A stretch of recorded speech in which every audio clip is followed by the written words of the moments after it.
Right. So my name is Sunil Shanbag. I'm a theatre director, producer based in Bombay. This is where I work. I've been doing theatre for some years now, since 1974. So it's been a long time. What you're seeing currently in my work is a new thing that started about 8 to 10 years ago. Before that, I was doing regular theatre. I was, picking up ready-made scripts written by playwrights, usually contemporary Indian playwrights, and did them in translation.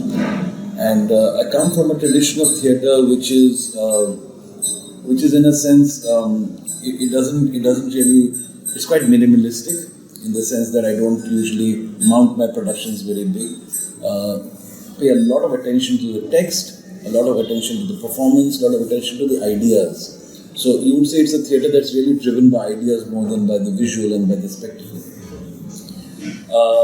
But a few years ago, I also, because theatre of the kind that we do here, it's difficult to make a living from it. So we've always had to do other jobs to survive and to make a living. So for many years, I worked as a documentary filmmaker, and I made a lot of films. Mostly sociological, political. That's the area of interest. I've always been very interested by history and the social sciences, and so a lot of that would reflect in my documentary film work.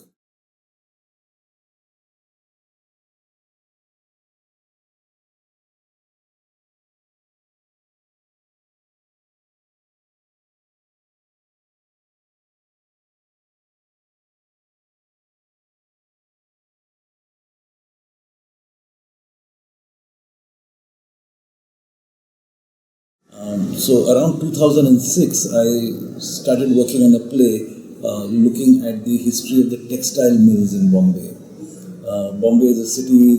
Bombay's prosperity was initially built on the backs of the textile mills, and the workers who actually worked here in these mills came from outside Bombay. They were migrants, and they were all settled in one specific geographical location in Bombay, and that area became very, very rich for its very interesting culture. That was a kind of a composite culture from many different parts of the country.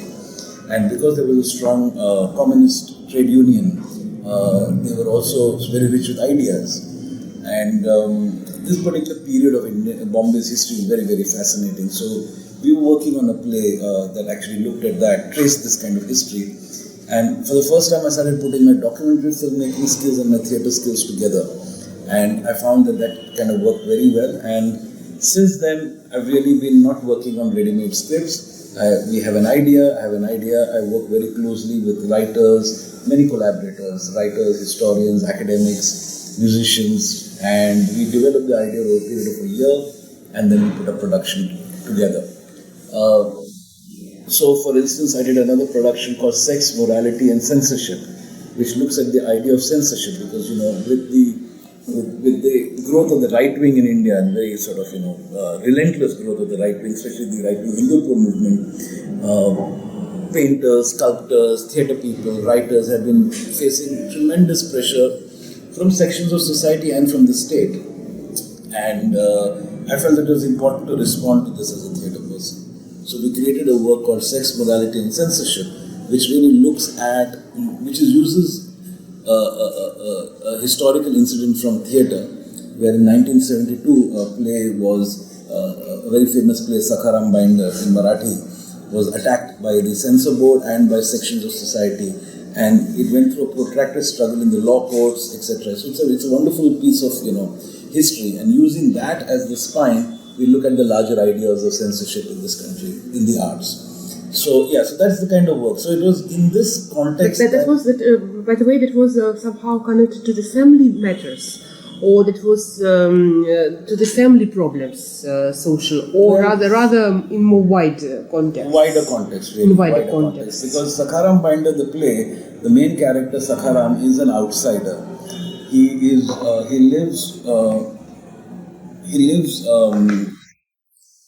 physically on the fringe of the city, but he also takes in destitute women, and he offers them shelter, food, and in return they have to live like his wife. So he rejects the institution of marriage. He rejects social hypocrisy when it comes to male or female sexuality. He's a rotten guy, but he provokes conventional society. And in 1972, this play created a huge stir. Okay, and that is what people were reacting. It was a big change in the kind of theatre making, as well as in the kind of the whole sexual politics of that time. So these are the kind of things that interest me. For instance, I was doing a production on Tagore's very famous play called Dakghar, which is the post office. And it's a play that has been done many, many times by many of the greats of theatre. And I really needed to find another way to look at it. And while researching it historically, I found a very interesting incident where in Poland, in the Warsaw Ghetto in 1942, a Jewish pediatrician who was put into the ghetto by the Nazis with his 20-30 Polish orphans, felt that he had to prepare these young children for the idea of death, because the idea of the concentration camps had started emerging at that time. And Dakghar is about a young boy who is very ill, and by the end of the play he dies. It's a very beautiful, very soft, very gentle kind of story, and it's about death. So this Polish pediatrician, Janusz Korczak, actually did a production of Dakghar in the ghetto with his children. Now, it just seemed like a very, very interesting way of seeing a well-known text from completely a different point of view and what it means. So this is the way I do my theatre. This is what interests me in the theatre. Mm-hmm. But because I use a lot of live music and the kind of stuff I do, Shubha and Anish are friends, and they've been watching. And they are very excited about the fact that music could be used. So the challenge they posed to me was that, can we use theatre to tell stories about music? Okay, so in my theatre, music has always been a second layer, a lot of live music, a second layer. The challenge was, do we make it the first layer? So music is the first layer and theatre is the second layer. And Shubha and Anish used to run this music festival called Baja Gaja, and they said it would be a wonderful place to actually bring in theatre talking about music. So it was a production that was designed for a music festival. Okay, that was how it began 4 years ago. And then, of course, they have the same, ethnographic approach to music, which excites me. And it's not about the mumbo jumbo that is usually associated with, the Indian arts. I mean, as an academic, you know how frustrating it is to talk to Indian traditional musicians, because everything is cosmic and everything is, at the end of the day, music has a context. Performing arts has a social context, it has a cultural context. And that is what interests me. So with Shubha and Anish, their approach is exactly the same. So it was very exciting to work with them. And they've done a fair amount of research already in these areas. So that's how it came about, that we dipped into their research. We looked for interesting stories. We looked for stories where incidents in history where music has played an important part. So, for instance, the whole Gandhi episode, right in the beginning, where the wives of Banaras are asked, or Amritsar are asked to leave by the moral guardians of that city, and they are the repository of so much music. But is it a real story? It's a real story. From where did you It's a pick footnote in up history. it? It's a real story. It's real story. It's recorded in some sources. Yes. Ah, but how you came to know about this particular Tamil story? Yeah, there is a reference to it. It's a very tiny. It's really a footnote in history. And it actually shows Gandhi in a very, very interesting light. But can you just narrate it a little bit, because I couldn't... So what happens is that, there is this wives of Amritsar who are attacked by this, growing, again, this kind of slightly kind of moralistic section that says, the prostitutes are bringing ill fame to the city and they're spoiling the culture of the city. And they write to the Governor General, because the British were in power at that time. And the Governor General says, nonsense, I don't see anything wrong in what they're doing. So they're a bit frustrated. So they write to Gandhiji, thinking that because of Gandhiji's strong moral position, he would do something. But what Gandhiji does instead is he calls for a meeting, a big meeting of Tawaifs in Banaras. He called for a sabha. In which year, roughly? This is in the 40s, pre-independence, so 42, 43. And they call for this, and there he tells them that, he takes a kind of a middle ground. He says that I know a lot of you have to do this because of your economic pressures on you. I would prefer that you give up the flesh trade, stop being prostitutes, if you could. And he kind of keeps it fairly open. Okay. And he tells this Tawaif that, you should be more subversive. You should be part of the nationalistic movement. So she says, how can I be part of the nationalist movement? He says, well, when you sing for the British and for the Governor General's party, you slip in a couple of nationalistic songs and be part of the movement. That's your contribution. So that's what the story is about. So it kind of, empowers because, nationalism was essentially led by the middle classes, right? So it kind of shows that there were the margins of society that also took part in the nationalistic movement. And of course the fact that the wives were a repository of music and culture for the longest time before institutional learning of music became the norm. Much of the musical traditions were in the hands of the wives. So things like that. For instance, the piece with the British woman trying to learn an Indian piece, that's from an academic research. It's a wonderful academic paper. It's somebody's PhD thesis. I don't have the name right now, but it's a wonderful PhD thesis that actually looks at this phenomenon. So we looked at this thesis, we read through the whole thing, and we said, oh, this is a wonderful piece that shows, in fact, two cultures and very interesting. So it was fictionalized based on an academic work. So that's how we looked at stuff. And a lot of this research comes from Shubha and Anish, of course, because they've done a lot of it already. Yeah. But that's supposed to be famous, the Hanum, this Begum, this lady, who was she? She was a very well-known Tawaif. So she was a well-known, Do you remember her name? Hanum Jan. Hanum Jan. Hanum Jan. Hanumjan. Hanum Jan. Yeah, she was a famous, So because the idea of harmonization of the songs and rough material is very much, it's a huge subject. Yeah. It's such. Sure.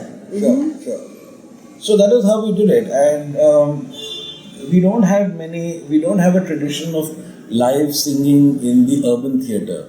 We have a lot of live singing in folk theatre. We don't have that because in India, the whole act of singing has been appropriated by Bollywood. And in Bollywood, actors don't sing. They are specialist background singers, right? So actors don't need to sing. So it's very hard to find actors who are skilled actors and skilled singers. It's not easy. So we developed a group of actors who you saw that day, and they were very, very carefully auditioned, worked with. So they are both musicians and actors? Well, there was a choice. There was a choice. Do we get singers who could act, or do we get actors who could sing? And I'm a theatre director, so I prefer actors who could sing rather than musicians who can act. You know. But that reminds me, the film just recently was shown. That is the American in Madras, and that was the very beginning of the Tamil cinema. And that was also the case, because this film director, American one, so he also casted the actors rather singers, but not the actors. So the whole story of maybe that's not true for all Indian cinemas, but for Tamil cinema, by the way, it is. Yeah. So somehow the origin of the Tamil cinema was tightly connected to music. Singers, yeah. Rather they sing. Actually, they sing the dialects. They could not enact, because it was not a tradition of films as such, of filming acting. So they could act only as like something like Kathakali or Terukuttu actors. So it's a different thing. Totally different. Doesn't suit to fit. So maybe you just came to the origin of Indian cinema. Yeah, possibly. Somehow. It's very deep. Deep idea. Did you did some kind of field work for that purpose? Did you study some kind of this performing groups, performing communities, whatever? Or it mostly was like a preliminary task to just talk some stories and make this beautiful mala out of stories? So what see the only specific performance styles are Nautanki, that is in the play, and there's Kajri. Okay, these are the two specific things. And I've seen a fair amount of Nautanki myself. Okay, so I have memories of Nautanki. And anyway, Nautanki as we imagine it doesn't exist anymore in India. Because Nautanki has become a very degraded art. It's a very very much branded? There are those who are trying to revive the original form, and that's kind of almost museum work. But Nautanki as it exists today is very crass. There's two microphones on stage, girls dancing, they sing into the mics, and it's not good. So what we are doing is somewhat a kind of a slightly more romantic rendition of the Nautanki. It's not really what you can see today. It's a mix of what was the original Nautanki and also our imagination. So we are not setting out to tell you that this is an authentic Nautanki form. For us, it's the musicality of Nautanki that we concentrated on. And this is a real Nautanki piece that we are doing. It is. But the staging of it is also our imagination. The whole proscenium gives some different choices. You cannot make it. Exactly. But that's true for any kind of performing arts, because there's a difference. Even in Yakshagana, correct. That is also different. One thing is this field Bayalatta on open air in the rice paddy field, and another in just enclosed theatre when they close the doors and whatever. Correct. But what is the most challenging things for you when you take out of the context such a rich and somehow contested things like the wife and one thing and this Kajri and whatever. So what is for you is more challenging and more interesting things? Where this you see this? What is the cause in these things? I think most challenging is how do you tap. There are two things actually. It comes from two different directions. One is that how do you maintain the integrity of the original material? Okay, which is either the music or the form. How do you maintain the integrity of it? In a situation where I'm not really an archivist, okay, or I'm not a researcher in that sense, that I'm not going out and, I'm very much an urban theatre person, alright? Even when it was very fashionable in the 80s to do folk forms, a lot of urban theatre directors. Theatre of roots. Yeah, well, theatre of roots, a lot of urban theatre directors were going and doing Kalari Piet and doing, And at that point, I took a very strong political position against that, because for me, unless you're complete, you have to express yourself organically. I'm an urban person. My best expression is through an organic experience of being an urban Indian, and that's how I express myself. Yes, the purpose. Yeah, it's very easy for me to get. Different, yeah. Yeah, easy for me to get a Pandwani singer and put her on stage and build a story and then imagine that it's my work. I find that that's appropriation, and that's a very typical. Cultural, politics of the city versus, the folk arts, all that. Appropriation. So, it's complete cultural appropriation. Privatization of the forms. Well, it's also power, you see.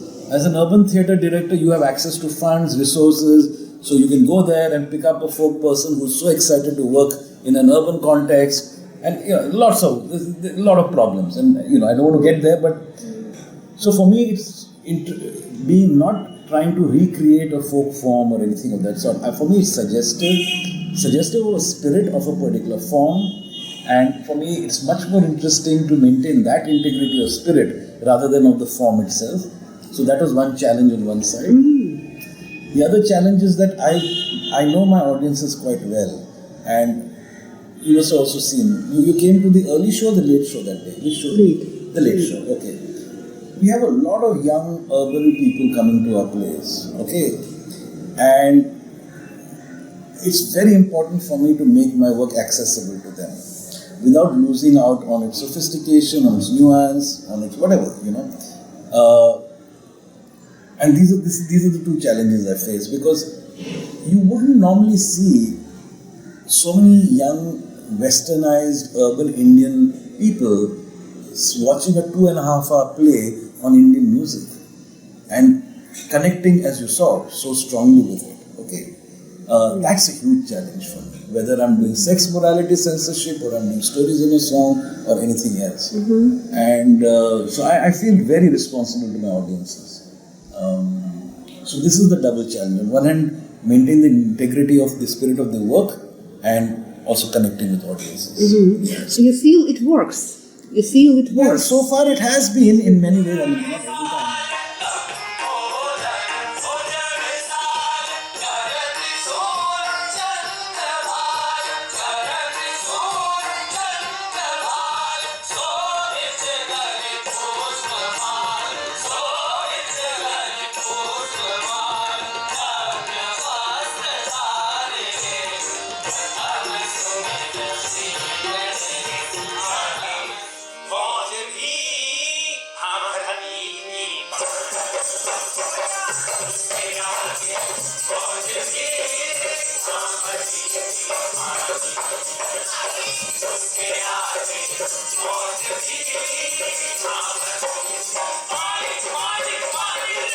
पर भैया बात अगर इतनी होती तो क्यों कहते हैं कहानी सही। हाँ हाँ मामी माँ, बात इतनी सी नहीं थी। नजर में आ गई है मनहूस के। किसके? मनहूस के।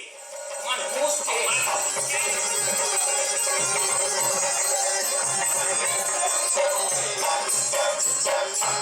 सिपैया सिपैया सिपैया रे सिपैया सिपैया से नहीं रही बोझिया हमरा के भार दे सिपैया।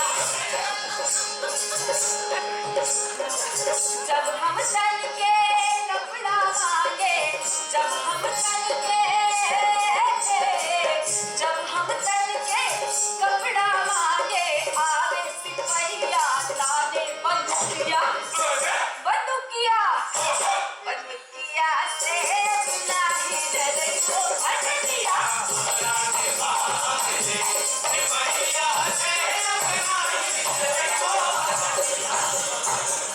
हरामी ब्लडी भूत नॉनसेंस इडियट सता।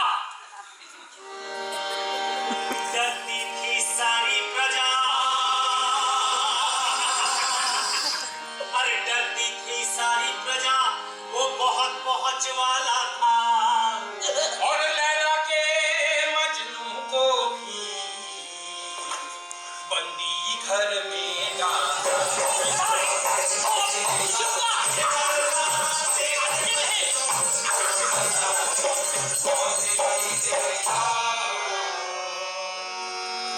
महारानी एलिजाबेथ के सिपाहियों, सुनो मेरी दरकार, भला करे भगवान तुम्हारा, न करियो मेरा शिकार।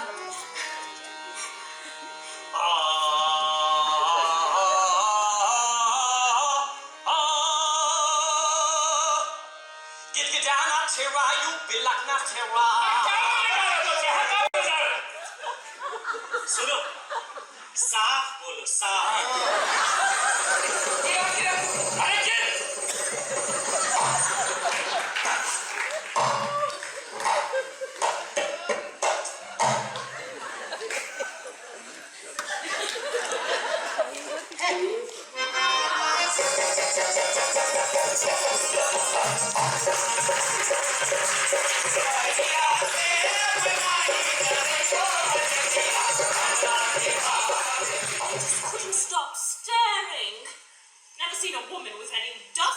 disposition, I wouldn't suppose.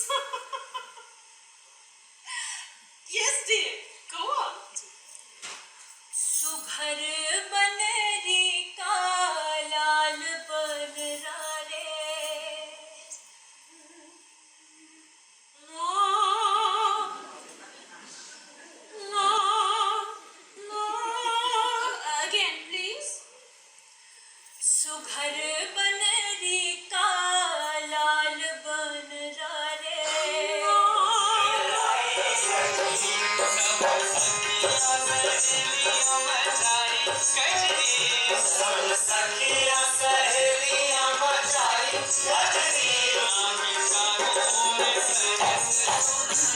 Another production right now, Club Desire. Okay, that's on right now. That's a reworking of Carmen, the opera. Yeah, it's set in a Bombay nightclub. So it's kind of very club music, funk, rock, electronic dance music. It's that kind of music. Very different from Stories in a Song. Very different. I thought it would work well with young people, but they're finding it much too dark for them. Carmen is a dark story. It's a club culture. It's Club culture of Bombay. Yeah. Yeah. Today's problem. Yeah, I mean, today's problem, meaning, it's a clash of our artistic sensibilities. I mean, do you know the opera? I'm sure you know the opera, right? So, the gypsy is actually now a singer, the soldier is a poet, and the bullfighter is a DJ, okay, in our adaptation.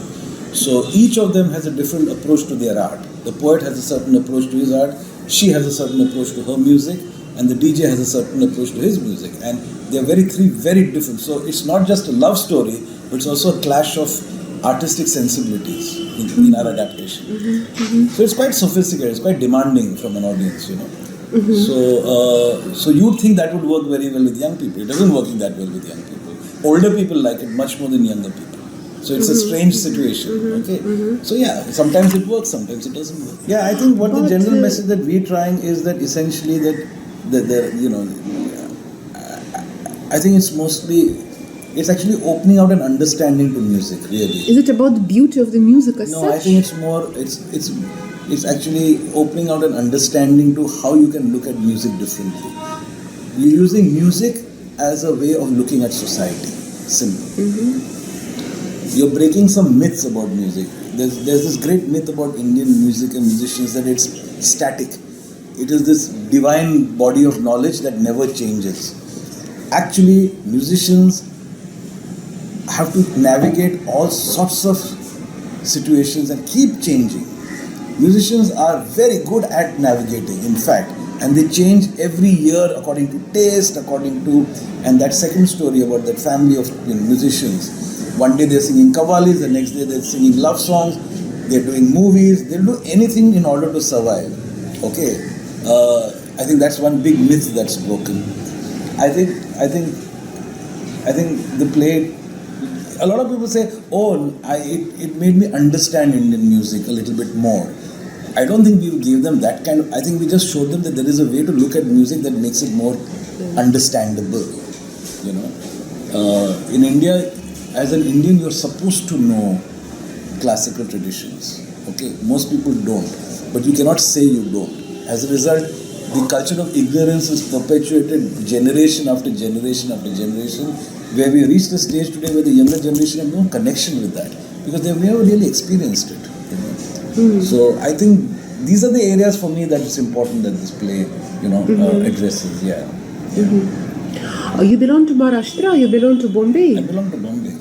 Tell me please about Tamasha. Tamasha and Lavani. That is most crucial questions because I'm doing, some kind of cross-comparative research. And the brands of the state is quite interesting for me. So the brand for Maharashtra is it Tamasha, Lavani, what else? I mean, if we discuss the dance, the dance is such. So there is no Bharatanatyam, there is no Odissi, whatever, yeah. So we have in Maharashtra, in whole Maharashtra, we have nothing but Tamasha and Lavani. So what is this? It's interesting you ask about Tamasha because in Sex, Morality and Censorship, the story of Sakharam Binder is told by Tamasha Shahir and a young dancer. Okay, and why did we do that? Because we felt that an urban theatre play that society is attempting to put down or to clean up or to sanitize. An urban theatre person has some recourse to the law, has some resources to fight that. But we wanted to juxtapose it with a smaller little tradition where over the years society has slowly destroyed its vitality, okay, and middle class society really. So we looked at tamasha, and the history of tamasha goes back to the army, camps of the Peshwas, where it was a form of entertainment for soldiers.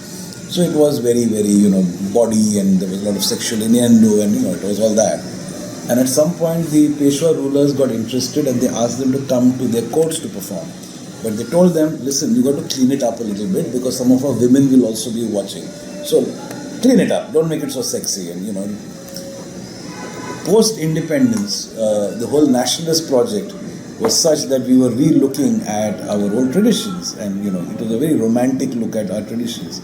And the urban middle class embraced tamasha and brought it to the stage in the cities.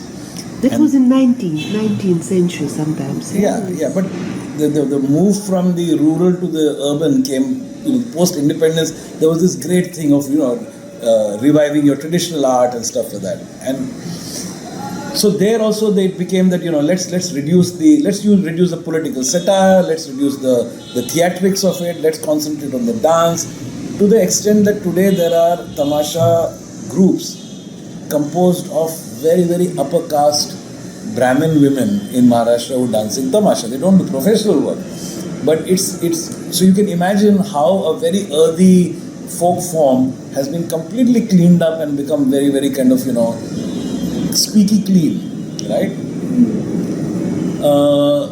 So we were very interested in juxtaposing these two things.